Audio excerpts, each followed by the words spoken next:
Convido Sua Excelência Mahamoud Ali Yusuf, Presidente da Comissão da União Africana, para usar da palavra. Excellence, Monsieur João Manuel Gonçalves Lourenço, Président de la République d'Angola et Président en exercice de l'Union africaine.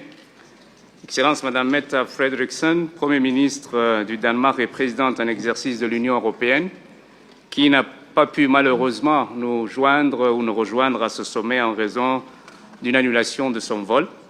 Excellences, Mesdames et Messieurs les chefs d'État et de gouvernement et de délégation, Excellences, Madame la Présidente de la Commission de l'Union européenne, Monsieur le Président du Conseil, Président Costa, Monsieur le Secrétaire général des Nations Unies, Mesdames et Messieurs. D'emblée, j'aimerais adresser nos sincères remerciements au Président Lourenço, à son gouvernement et au peuple angolais pour leur hospitalité. L'Angola accueille ce 7e sommet Union africaine-Union européenne qui coïncide avec le 50e anniversaire de l'indépendance de l'Angola. Mes chaleureuses félicitations pour ce événement chargé de symboles et porteur d'espoir. Excellences, Mesdames et Messieurs, 25 ans après leur institution, ces rencontres au plus haut niveau entre dirigeants africains et européens offrent des opportunités exceptionnelles. L'occasion de réfléchir à la destinée commune, aux intérêts partagés et à un avenir tracé ensemble. Comme nous le savons tous, l'incertitude prévaut sur la scène internationale. Les normes établies de la géopolitique internationale sont remises en cause.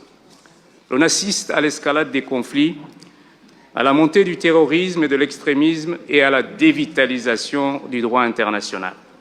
Certes, l'Afrique est en proie avec ses propres crises politiques, sécuritaires et développementales.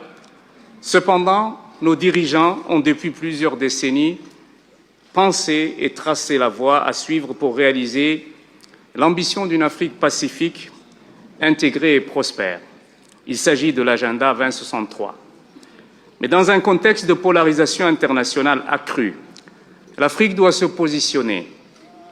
Ce 7e sommet Union africaine-Union européenne se tient donc dans un contexte où le multilatéralisme est échaudé, les règles de l'OMC écartelées et les actions du Conseil de sécurité des Nations unies limitées en raison de conflits d'intérêts et d'antagonismes entre les grands décideurs. À ce titre, l'Afrique continue à exiger sa place autour de cette table. Nous sommes devenus membres à part entière du G20.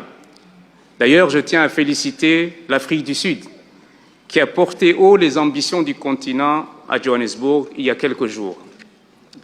Nous exigeons notre place au Conseil de sécurité des Nations unies sur la base du consensus des Elouénis. Et nous demandons une représentation équitable dans les instances financières internationales.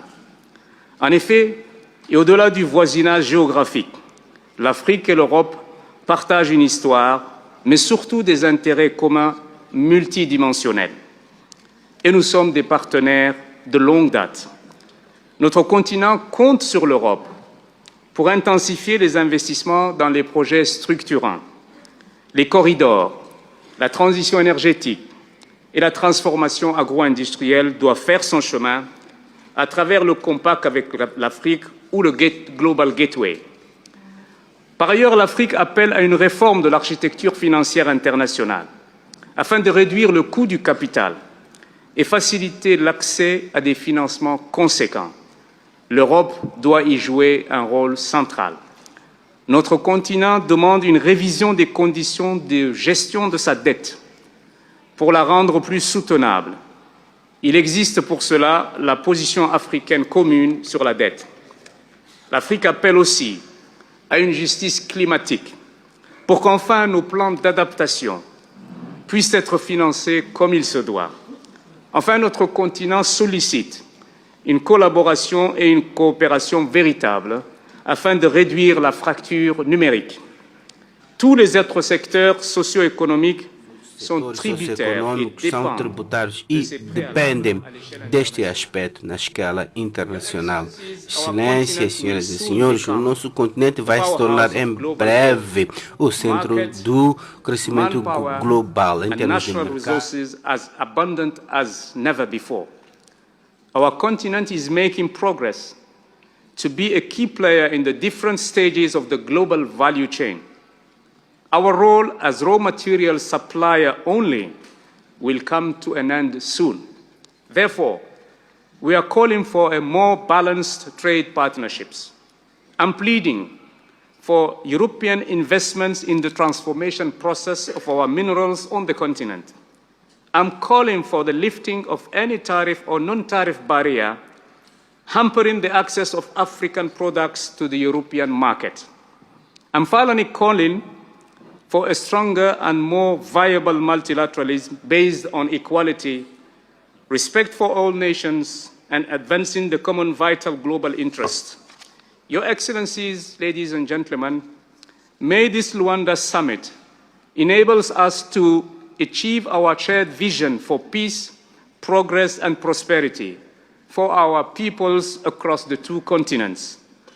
We can make this journey together for the sake of uplifting our shared humanity over selfishness and narrow-minded protectionism. I thank you.